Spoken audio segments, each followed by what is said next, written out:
মন্ত্রী, আরে ওই মন্ত্রী, কোথায় গেল আমার সেই বোকাচোদা মন্ত্রী?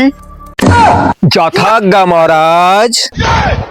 আমার রাজকন্যা কুমার দেবীর তার বিবাহের বয়স হয়ে গিয়েছে। যাও, ভেলা পিটিয়ে দিয়ে এসো, সুযোগ্য পাত্র খুঁজে নিয়ে এসো।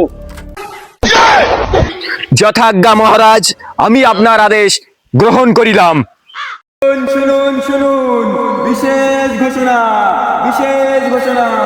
মহারাজের আদেশ, তার রাজকন্যা কুমার দেবীর বিবাহর বয়স হয়ে গেছে, তাই তার জন্য যোগ্য পাত্র দরকার। 1 জানুয়ারি 2026 সালে মহারাজের আদেশ সবাইকে রাজ্যের রাজপ্রাসাদে যাওয়ার জন্য আহ্বান জানিয়েছে। মহারাজ, এখানে সমস্ত রাজ্যের রাজপুত্ররা এসে গেছে। আমি হলাম উদয়পুর রাজ্যের রাজপুত্র ভম্বল। হলাম উগান্ডা রাজ্যের রাজপুত্র গান্ডু। আমি হলাম খুলনা রাজ্যের রাজপুত্র জনি সিং। মা রাজকন্যা কুমার দেবী, এখানে তোমার কোন পুত্রটা পছন্দ? পিতাজি, আপনি যাহার সাথে বিবাহ দিবেন তাহার সাথে বিবাহ করিতে রাজি আছি। আমি এই কাগজের টুকরোটা হাওয়ায় উড়িয়ে দেব। এই কাগজের টুকরোটা যার গায়ে গিয়ে পড়িবে, আমার রাজকন্যা কুমার দেবীর তানার সাথে বিবাহ দিব।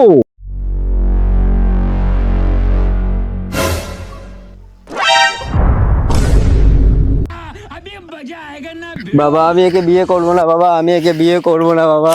খামোশ! আমি রাজা পঞ্চানন, আমার কথাই শেষ কথা। এর সাথেই তোমাকে বিবাহ করিতে হইবে।